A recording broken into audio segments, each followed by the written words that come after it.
แบบนี้อะไรร้อยหน่อยเนาะรอซื้อคนเส้นก็ได้เนาะอันนี้ตามซื้อคนมา ย่างว่าสิไปพุ่นบ่ลืมเบิ่งรถโอ้จินตนาการโคตรเห็นเลย เป็นน้ำชาเองรสชาติ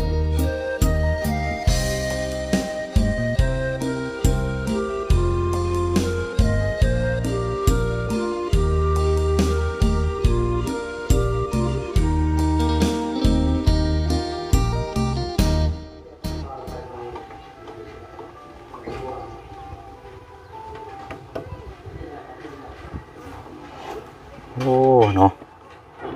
จวดจาดนี่เนาะนี่สร้างเฮานี่พี่น้องนี่เนาะหรือว่าก็ขึ้นไปแล้วแบบนี้นะรอใจแห้งแล้วก็แม่นเก็บตกสาดตัวเอาดินเข้ามื้อนี้น่าจะปิดจ็อบมื้อนี้พี่น้องเนาะทางสร้างเฮาเวียกงานการสร้างในการบ้านขึ้นซ่านของทางน้องน้ำเนาะปูนนี่ก็น่าจะเบิด2 สอบแล้วบ่จักนี่พี่น้อยทรายกลับมาเพิ่มอีกเนาะมาพบมาเจอกันอีกคือเก่าคือเดิมเด้อพี่น้องเด้อเนาะอัปเดตเยี่ยมยามเบิ่งนำกันจนแล้วจนทั่วพุ่นละพี่น้องเนาะบ้านหืนซานของทางน้องน้ำมื้อนี้งานจะเป็นมื้อที่มื้อดีมื้องามเป็นอีกมื้อนึงก็ว่าได้เนาะทางสร้างเพิ่นอาจจะดำเนินการแล้วแล้วก็ได้มอบเงินในบัตรนี่พี่น้องเนาะหรือว่าทางค่าสร้างเนาะทางอาจารย์ลาวทั้งสีบัตรนี่พี่น้องเนาะทั้งสีนี่ก็แม่นเก็บตกนี่ท่าแต่เสาเทิงนี้เนาะท่าแต่เสาเทิงนี่3 เสาแล้วก็ไล่ลงบันไดให้แหละพี่น้องเอ้ยเนาะเอาเนาะครับทักทายสบายดีและสวัสดีพ่อแม่พี่น้องเบิดสุขุสุคนเด้อพี่น้องเนาะ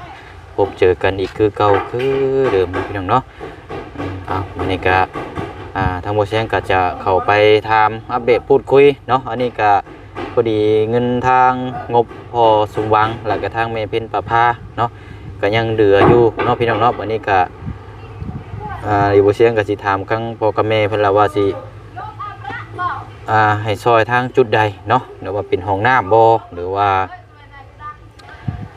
เทพื้นหรือว่าจังใดเนาะงบกะหรือว่าถ้าทั้งห้องน้ำนี่ก็สิได้แต่ท่อไปหน่อยเนาะ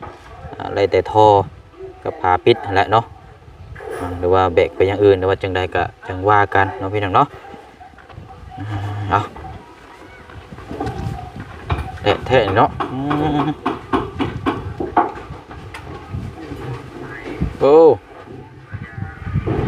โอ้โหบาดีเด้อมีอย่างนอกินมื้อนี่แล้วกินส้มเบิดละบ้องบ่เบิดแล้วให้น้องน้ำตำไหมตำมึงมี่เนาะโรยเอาสร้างขึ้นมาแต่จังโมงเนาะประมาณ7 โมง7 โมงเช้าโอ้ไวดีโดนี่เนาะแล้วบ่มื้อนี้นะเฮือนเจ้าสร้างเพิ่นมาปิดจ็อบบ่มื้อนี้ต้องโดนอาจจะแล้วได้มื้อนี้เนาะไปมอบมันไปตรงจอนเจอเนี่ยเว้ย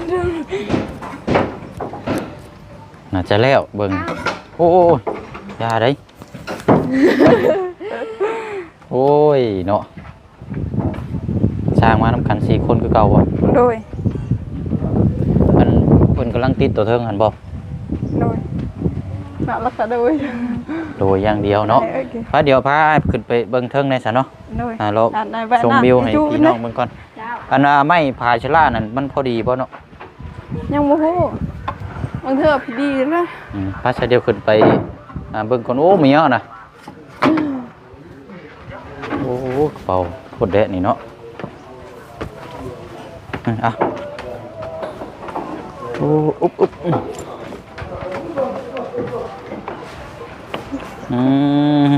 เนาะทางสร้างเขาปิดจ็อบบ่มื้อนี้แรงกูเลยอาจจะแล้วมื้อนี้เนาะแล้วพี่น้อยเนาะแล้วก็ช่วงที่5 โมงแลงเนาะ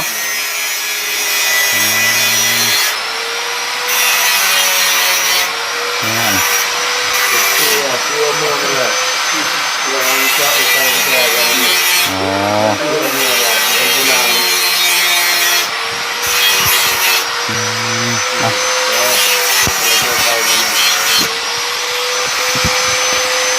Hãy จับกล้องนะนะอันบ้านน้องปูนาได้เฉพาะเป็นนี้ได้ของน้ำได้ฮอดใส่แล้ว subscribe cho kênh Ghiền Mì Gõ để không bỏ lỡ ก่อแล้วหรอบ่ Gam hàng nữa, nhưng cái nguyên khởi một chút nhưng không có. เดี๋ยวแต่ฉาบเลยเนาะไม่อื่นนี่แม่นรู้เต็มที่เลยพุ่นกันเนาะเพราะว่าเรื่องงานนี่น่าจะนั่นซะโอ้นี่เผลอบ่ได้ขนังนี่กันเนาะห้ามเลยนี่ติดป้ายรถเลยนี่เด้อนายลงนี่ก็ได้นี่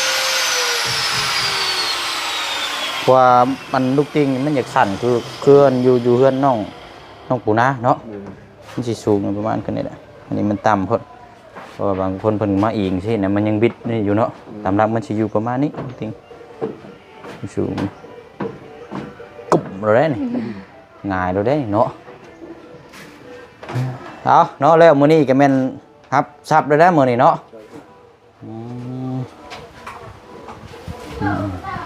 อันนั้นทางบ้านน้องปูนานี่เบิกก่อนบ่หรือว่านั่นเงินถามเด้อถามหมู่คู่เด้ออันว่าเฮ็ดห้องน้ำนะคันว่านั่นเบิกก่อนก็ได้หรือว่าบ่เบิกก็ขึ้นอยู่กับท่านเจ้า Cho nên là mới đây xem lịch đoàn cho nó. อ๋อviệcงานแล้วก็จังว่ากันเนาะ Nè, có chiều mưa cái mưa con là mình là nên. Rồi. Mày mà nào cái đây, mình nhang nó cũng. บ่ถาม Dân đây leo, nhang dân đây leo bớt ngân còn này. À, บ่ยันว่า bay man cho nó lên. เน้นใช้จ่ายเนาะ Đó là bây giờ bây giờ. บ่ Ba lần còn. แม่นเบิกแล้วก็ต้องเฮ็ดงานเด้ Đấy là cái năm bây giờ. Tụ phải tụ bằng phải vẫn có đây đó. Bây giờ bên mình. มีแล้วเงินเสียใจจะเลยกับผม อืม Việt Nam cần leo thì ông ngân còn mua bây giờ khác mà. นะถามเบิ่งเพราะว่าจังเทื่อยันใช้จ่ายใช้ในครอบในครัวเนาะ Đó. ว่ากันมันก็การกินกันอยู่ซุมื้อนี้นะ phải bơ prạ cho ai prạ lên đâu ăn ấy chứ chúng ta chọn cho bậc nè có gì trả lên nghe tôi quay cái kệ tập bài ơi lại cái lúc nào ra đấy nào tặng đây tụi non nhất nhiên chip lan per liang chip lan per vil ceput ơi out bên đây ต่อทางไงแล้วหรือบ่สำหรับ Leo đây. แนวมาเบิ่งก่อนเด้อไม่พาเขาบ่ดีเด้อเนาะคือแบบนี้ร้อยหน่อยเนาะ Cho cái thứ con sen gà đây không? Hả? Chúng ta thứ con may là nhân bông hoa ấy mà sẽ là บ่นี่แหละโอเคแล้วนี่ก็งามแล้ว bông con ở đây เพราะว่าเฮาไม่ต่อเด้มันแต่เฮาสิซื้อเอาไม้มันก็ตัวนี้มันก็ใช้งานได้อยู่บ่นี่ก็งามอยู่นี่ก็เป็นแล้วเอาละอีกบาทนี่เนาะจบแล้วมีแต่อันทาสีเนาะช่างเฮาทาสีบ่บัดนี้ยังหูกระต่าย mưa một lèo ôi nhưng say lắm đi và หูกระต่ายเนาะล็อกกุญแจไว้ล็อกไปได้เงินคำเฮียนเนาะทรัพย์สินเงินทองล็อกไว้แล้วว่าไปมา mưa nào mà kia nào bố แน่เลยเป็นเจ๊ยักษ์ bố bố chi เดี๋ยวออกมาพี่น้องพี่ก่อนเนาะไม่ยังชะนั่นน่ะเนาะ đột phải โอ้ไผมาใช่นี่น่ะ bào bào nhau sư อ๋อมันมาต่อใส่เฮือนนี่บ่ rồi สองรอบเนาะเนาะพี่น้องเนาะนี่แหละนี่ลูกติ่งนี่ก็เดืออยู่12ลูกแต่ว่าอันโตจีวานเขาว่ากับเจ้าเมื่อวานนี่เนี่ยโตบันไดนี่คือว่าใส่นี่เลยเนาะนี่พี่น้องเดี๋ยวว่าจะใส่เพิ่มแบบแต่ว่ามันแคบเนาะเพราะอันเขาให้จับลงไปนี่ Nó kẹp đi. แคบเนาะอันน่าเฉพาะหน้าตัวนี้นั่นเท่าไรก็จะว่าหน้าเม็ดบ่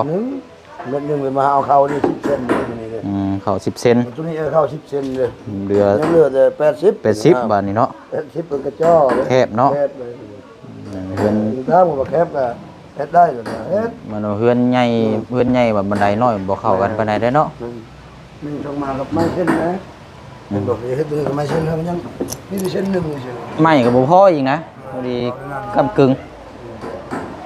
พอดีกระเทิน แต่ว่าไม้เส้นนะไม้ดำเส้นเฉย อย่าละมีแต่ว่าจบละเอาเคลียร์แล้วก็ทาสีพื้นนี่ทำนี่เด้อทาก็คือน้องปูนาแล้วค่าคานค่าหยังมันจบเลยบัดนี้กับเสา3เสาหั่นแหละ เป็นอันตัวนี้ นี่แหละเนาะจังหน่อยบ่ว่าย่างพลาดลง ลงแขนขาหักอีก ชุบตรงนี้รถเนาะ ต้องมาพี่ฮักเลยอัด ลังย่างว่าสิไปพุ่นบ่ลืมเบิ่งรถโอ้จินตนาการโคตรเห็นเลย เป็นน้ำช้างอีก โทษช่างอีกบ่ ยังมีแม่อัพรถเลยครับ มาจากกันหน้าแพนหน้านี้เนี่ยเนาะ เคยเป็นทำไมเราก็ต่อตัดช่วยเม็ดหนึ่งคืออย่างนี้เลย นี่แหละบันไดเฮานี่ก็แล้วอยู่ดอกมื้อนี้เนาะเดี๋ยวขุดอันนี้ใช่เนาะ ให้มันแห้งๆก่อนจึงเอาดินทรายเขาบ่ได้แห้งแล้วยันมันลุก ดินทรายใส่เปื่อยเลยเนาะประมาณช่วงบ่ายโมงเนาะนั่นก็เนาะ ตรงนั้นเลยอย่างนี้ บ่ายโมงมันแข็งโตแล้วก็จังเอาดินทรายแล้วเอามาน้ำจังน้อยเนาะแล้วก็นั่นปูนเฮานั่นอยู่หรอว่าเบิดจักสอบแล้วครับ ไปตาแก ชื่อชอบที่เฮียปูน เบิดสอบหนึงแล้วบ่พออยู่หรอว่าทั้งสาบทั้งหยังเนาะ3สอบ โอ้ย เนาะ ใช่เป้าที่เฮียใช่มั้งเครื่องนั้น แต่ว่ายังอยู่ในนั้นเนาะจังใดก็ให้พ่อเด้อช่างเด้อ โอ้ลงเรื่อยๆอีก เห็นว่า ก็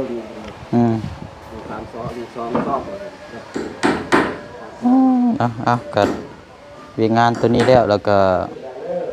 ติดตามเบิ่งน้ำกันอีกบัดนี้เนาะเดี๋ยวทางผู้เชี่ยวชาญสิถามทางพ่อเพิ่นได้ว่าสิซอยแนวทางแบบใดบัดนี้เนาะเพราะว่าเงินก็ยังเหลืออยู่นะพี่น้องคือผู้เชี่ยวชาญแจ้งไปนั่นแหละสิซอยซื้อเครื่องของขึ้นเฮือนซ่านระบหรือว่าไปทางห้องน้ำเนาะหรือว่าจังใดก็เดี๋ยวรอคำตอบนํกันอีกทีนึงเนาะมือดีมืองามนี่ก็คันว่าจะขึ้นนี่ก็ขึ้นได้แล้วบัดนี้ โดยอย่าลืมมาเด้อ เพราะว่าแล้วเดี๋ยวได้เนาะ เมื่อวันที่5 วันที่5 โดย วันที่5นี่เบิ่งก็เด้อยันมีงานบ่เป็นหยังเราย้อนก็ได้อีดอกเนาะ โดย วันที่5เดือนสิมานี่บ่ โดย โอ้ เดือนนี้เลย วันที่ ที่ถึงวันเสาร์ 5ถึงวันเสาร์บ่เดี๋ยวไล่เบิ่งตารางก่อนนึงเทื่อมันมีงานตรงอยู่พุ่นก็มันก็อันนี้แต่ว่าเดี๋ยวมาย้อนหลังก็ได้ดอกเนาะดูกันทีนึงเพิ่นว่าอันทางพ่อกับแม่เพิ่นว่าให้ซื้อเครื่องของมาขึ้นเฮือนซ่านกับสิได้ซื้อมามอบไปให้ก่อนไปหน่อย ไปถึงเลย วันนี้ก็แล้วเด้อเนาะวันที่5เนาะมาเด้อขวัญเด้อบ่ แม่น โอเคมาเดี๋ยวบ่เช็คจับก็ได้เดี๋ยวถามเจ้าก่อนบัดนี้เนาะอันวันที่5นี่คืออันไปหามาเรียบร้อยแล้วบ่มื้อดีมื้องาม พ่อบอกขึ้นวันที่5 มื้อนี้ก็วันที่30เดือนที่31เนาะ โดย ทางสร้างเขาเพิ่นนั่นน่ะบ่กินน้ำน่ะบ่ ยังขอออกแล้วกินเพิ่นว่าจะน้อยก้อนจังกิน เพิ่นบ่ได้ซื้อน้ำมาเลยพี่น้องเนาะมื้อนี้จังไดก็ได้อยู่ดอกสร้างมื้อนี้ก็หลังจากแล้วเวียกงานแล้วก็แม่นตอนแรกก็แม่นปัดถูเนาะ โดย ปัดถูทำความสะอาดนี่ก็แม่นว่าเรียบร้อยบาดนี้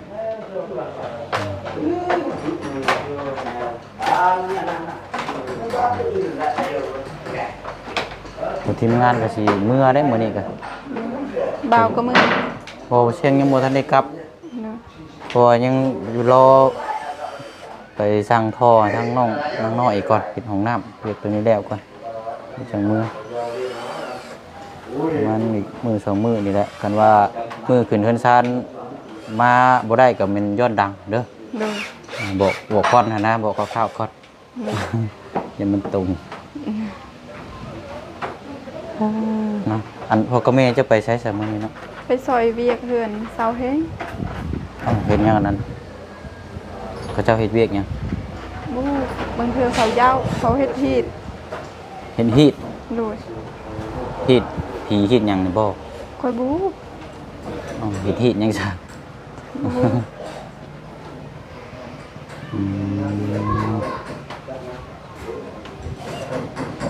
สอยเวียกงานเนาะ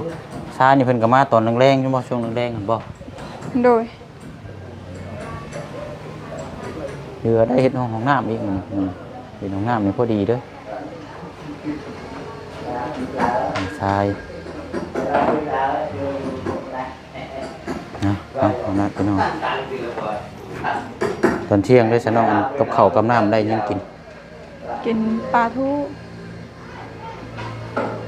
ยังก็ กินปลาทู ปลาทู โดย ปลาทูมาแต่ใช่ เขาซื้อ จะซื้อไปตลาด เพิ่น บ่ ซื้อ อ๋ออันคันว่าจบจากห้องน้ำนี่ก็แม่นโตพุ่นแล้วบัดนี้เนาะอันเขตทาง งาม ขามห้วยเลยเนาะ จักนั่นก่อนจักเฮือนสันไซก่อนบ่ สนไซบ่คือเฮือนไปก่อน น้องใส่ นั่นเลย น้องใส่ น้องชายมันได้เบานั่นลุงหนวดแจงวานนี่ให้ไปเบิ่งวานนี่ อื บน ม ครัวกับห้องน้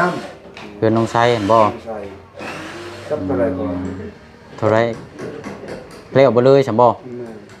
แต่ว่ามันติดในโตได้เฮือนเฮาน่ะเนาะห้องน้ำกับอันของครัวห้องน้ำก็สิอยู่อีกข้างหนึงของครัวก็อยู่อีกโซนหนึงไปเบิ่งตัวจริงนํกันก่อนเนาะ เห็นแบบเอิ้นเดินมองม่อนบอกเลยดูเวลาเห็นแบบนั้นเลย อืมท่านสิว่าก็ต่อกระเทิบของนั้นเนาะต่อกระเทิบเอาแล้วก็แม่นห้องหนึงน่ะแม่นห้องครัวห้องหนึงน่ะห้องน้ำประมาณนี้เนาะเม็ดในโตว่าซั่นล่ะมันจะง่ายแล้วก็กระบวกกับอันมันยึดกับเฮือนแน่เนาะมันสิได้แน่นเพราะเฮือนเราน่ะมันใหญ่อยู่เด้แต่ว่ามันตีงได้เฮือนน้องชายน่ะเพราะว่าแต่ฐานตีนเคียงนี่ก็ยังเอียงเลยแต่เสานี่มันแตกเลย โดย เฮือนน้องชายแตกหลายได้มันยิ่งห่าวยิ่งแตกนะก็บ่จังเป็นเสานี่ไม่มันนี่มันคันว่ามันแตกแบบนี้นี่ก็สิคล้ายอยู่แต่ว่านี่มันผ่ากลางลงแบบบิวซี่เลยได้ผ่า เสานั้น มันผ่าตั้งแต่เทิงลงมาแล้วมันคล้ายๆว่ามันห่าวนะมันแตกนะคือใบคือกาบมันแหละมันมีตัวยึดเส้นกับสิคล้ายอยู่มันคงเน็ต ต้นปะนี่ เนาะทางยังไม่ได้กินเรียบร้อยเนาะ โดย ไปซื้อเด้อน้องเด้อ กดเท่าไรก่อน เอาน 60,000พออีดอกเนาะ ำเอาขึ้นแดง กระทิงแดงนะหรือว่าอิ่มร้อยก็ได้เชียงบริสุทธิ์ครับอ่ะเนี่ยจะไปซื้อแล้วน้องเด้ออุ้ยได้เอามาได้เนาะเดี๋ยว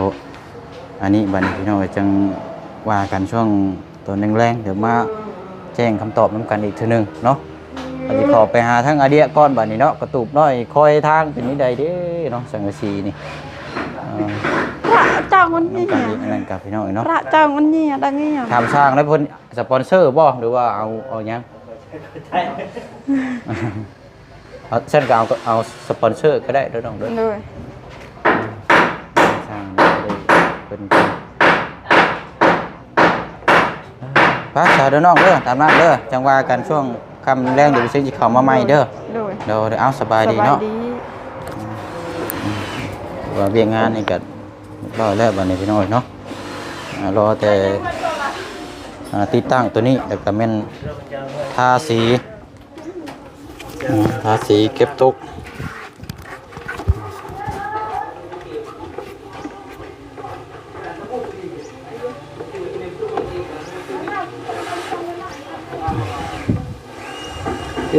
อ่ะขี่รถนี่ไปขี่รถนี่ขี่เป็นอยู่บ่ขี่รถห้องน้ำเป็นห้องเนาะเราบ่เคยขี่รถเนาะบ่เคยขับรถจักรเนาะแห่กับทรายนี่มันว่าเฮ็ดห้องน้ำนี่พอดีแล้วพี่น้อยเนาะห้องน้ำกับช้ำกันกับบ้านน้องปูนานี่พอดีห้องน้ำแล้วตอนแรกเนาะมาเบิ่งน้ำกันอีกน่าจะปิดจ็อบบัดนี่พี่น้องเนาะเฮือนห้องน้ำมีหยังเพิ่มเติมก็จังว่าจังคุยติดตามเบิ่งน้ำกันอีกเนาะพี่น้องเนาะคลิปนี้ก็สิได้ลำลาพ่อแม่พี่น้องไปอีกคือเก่าคือเดิมแล้วพี่น้องเด้อเนาะจังไดก็ขอบมุกขอบใจขอบคุณพี่น้อง FC เบิร์ดสุขุสุคนพบกันในคลิปหน้าเนาะพี่น้องเนาะบ๊ายบายพี่น้องเด้อสบายดี